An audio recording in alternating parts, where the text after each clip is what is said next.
Hey, Commanders fans, listen up, because we have some very important information coming your way, and you need to know everything. Here on the channel, you'll find all the news about our team, with breaking news and everything a true Commanders fan needs to know. So, first of all, subscribe to the channel and turn on notifications, because here you get everything firsthand and are never out of date. Oh, and leave your like right now to strengthen this incredible community and show that the Commanders fans are always present. Without further ado, hold on tight, because today's news is unmissable. Now, let's get straight to the point. Jayden Daniels sends a strong message to Commanders regarding possible return. There's a reason NFL teams have a complex network of medical professionals, coaches, and executives who ultimately decide who can return from injuries and when. The reason is that when an athlete reaches that level, when they become part of the 1% of 1% who play in the NFL, almost everyone is willing to risk their health and future to get back on the field. That's what got them to that level in the first place. Imagine being so good at something once in your life and then someone telling you that you can't do it. Rational thinking usually disappears. That seems to be the case with Jayden Daniels, the Washington Commanders' second-year quarterback who has missed games due to 3 different injuries this season, but now seems determined to return this year, which isn't a smart move. "If I'm healthy and ready to play, I want to be there," Daniels said in a video posted by NFL reporter Ben Standard on his official NFL account on Tuesday, November 25th. Daniels is currently sidelined with a dislocated left elbow suffered in the Week 9 loss to the Seattle Seahawks and has missed the last 2 games. The Commanders have lost 6 consecutive games and are 3-8 in line before their Week 13 home game against the Denver Broncos, who have a 9-2 record. Daniels returns to practice after injury. The most recent injury was the most concerning, when Daniels' left arm appeared to be completely twisted during a crushing loss to the Seahawks. Somehow, he avoided any ligament injuries or bone fractures. "A terrible injury," wrote Barstool Sports on its official X account on November 10th. Daniels took a big step back by returning to practice this week after the Commanders' bye week in Week 12. Commanders quarterback Jayden Daniels was evaluated after Washington's bye week, and sources say participation in Sunday's game against the Broncos is unlikely, but Daniels will return to practice this week.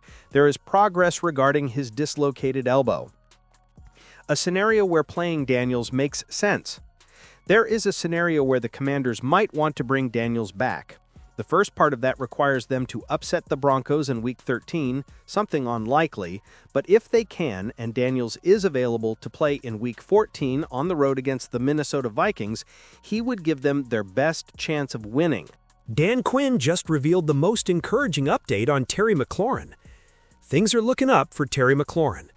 It took a while, but the Washington Commanders are bouncing back. This came too late to meet their ambitious expectations for the season, so it will be interesting to see if anything can be salvaged from the wreckage of the 2025 season. A player who has been missed more than most is reportedly showing encouraging signs of recovery. Coach Dan Quinn hasn't confirmed anything for sure, but the signs are finally up for wide receiver Terry McLaurin. McLaurin has been sidelined for a long time.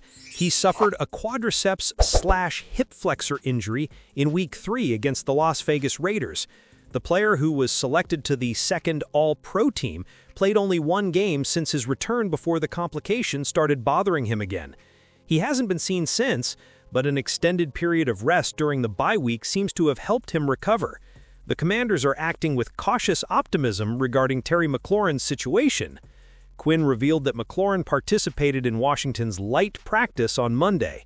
It wasn't exactly a high-intensity practice, but the head coach hopes to ramp things up in the coming days to improve his chances of playing in Sunday Night Football against the Denver Broncos. It wasn't a full-speed practice day, but that's more or less how we expect his and some of his teammates' progress to be on Wednesday, Thursday, and Friday. He's been working hard, and we'll see where that takes us, but it was great to have him on the field today. While Quinn didn't make the bold statements he's made in the past about McLaurin, he seemed enthusiastic about the Ohio State graduate's progress. If he observes the same level of activity when the Commanders ramp up the intensity, it increases the likelihood of McLaurin being on the field at Northwest Stadium this weekend. Obviously, fans have heard all this before. McLaurin faced one obstacle after another. His absence wasn't the root of all the failures, but it didn't help matters either. But until Washington's passionate fans see the player chosen in the third round of the 1919 draft on the field, they will remain somewhat skeptical. That's positive news. With players like quarterback Jayden Daniels, Washington Commanders must sign disgruntled $120 million All-Pro wide receiver. If the Washington Commanders actually manage to sign another elite wide receiver like Brandon Aiyuk, then they'll have Aiyuk himself to thank for putting them in a situation where it's even a possibility. That's because Aiyuk did everything in his power to sabotage his time with the San Francisco 49ers, including doing just enough or so little that the 49ers made the unusual decision to void the approximately $27 million in guaranteed money he was due to receive from the team in 2026 because he wasn't fulfilling the terms of his contract. It takes a lot to get a contract voided, San Francisco 49ers coach Kyle Shanahan told ESPN's Nick Wagner on November 22nd.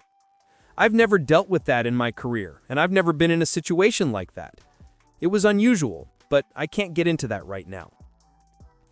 Aiyuk signed a 4-year, $120 million contract extension with the 49ers ahead of the 2024 season, following his only NFL All-Pro season in 2023.